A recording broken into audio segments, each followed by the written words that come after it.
Hey folks, this is Brad with PCMag.com, and today we're going to show you how to style HTML elements with classes. So if you want to style a H2 element, you could say H2 open paren close paren, and we could color it as red. So we open a document and that colors all the H2 tags on the page as red. Now what if we wanted to make each H2 element a different color? As it stands right now, we're making all H2 elements it finds in the document the color red. And obviously you don't really want to do that, because if you want to reuse, or if you want to use a H2 element for something else, you're going to get that same styling you're applying for that first instance you think. So how we can change that is through classes. And we'll show you how to enter a class here in the document. So in our H2 tags here, it's really easy. All you'll type is class, =, then quotes, and then inside the quotes you can name it really whatever you want. We'll just call it header1, and we'll do the same for this one and call this header2. And now that we have created these classes, we can go over to our CSS document and actually style the classes individually. So whatever element we apply to that class, we'll get that styling within the class. So just write these out real quick. So to style a class, you'll say period.header1 open paren close paren, and then color green, and then we can say text align it too.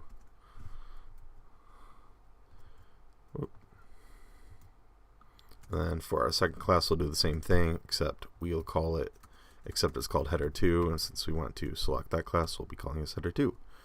And we'll put in the make it red, or we'll say blue. Okay.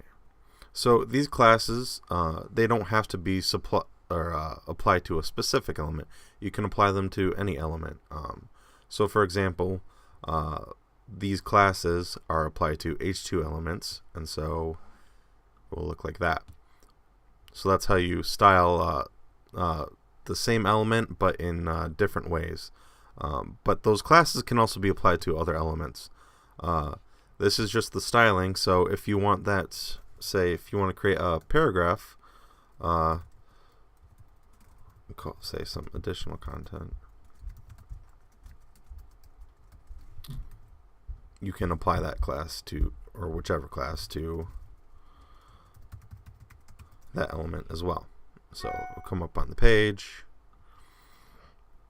and you'll see that we added a paragraph, and it applies the styling that we applied on the H2 class to the paragraph as well.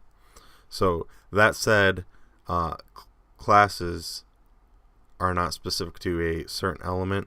You can create the styling within the class and then reuse that class for different elements in your document. So that's all there is to it, really. Another thing you can use is IDs. So we'll create a, say, H1, some content, and we can actually apply an ID to this, and we'll call it header 01, I guess. And so that's a bit different. So to select it in your CSS document, you would type in the numerical sign, and then you would type in the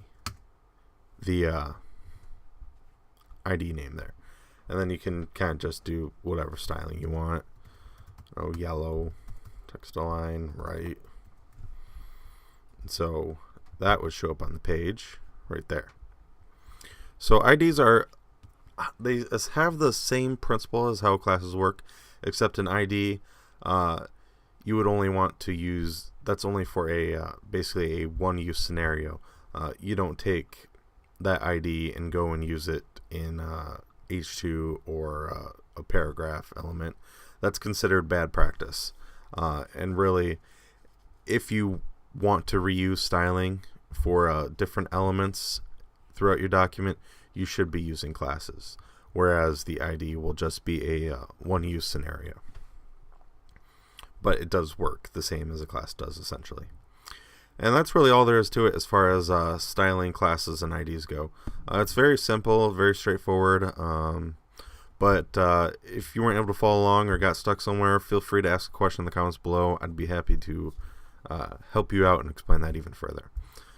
We've got a more detailed article in the description below, and also don't forget to check out our other great YouTube videos over on our channel. Once again, I've been Brad with PCMac.com, and until next time.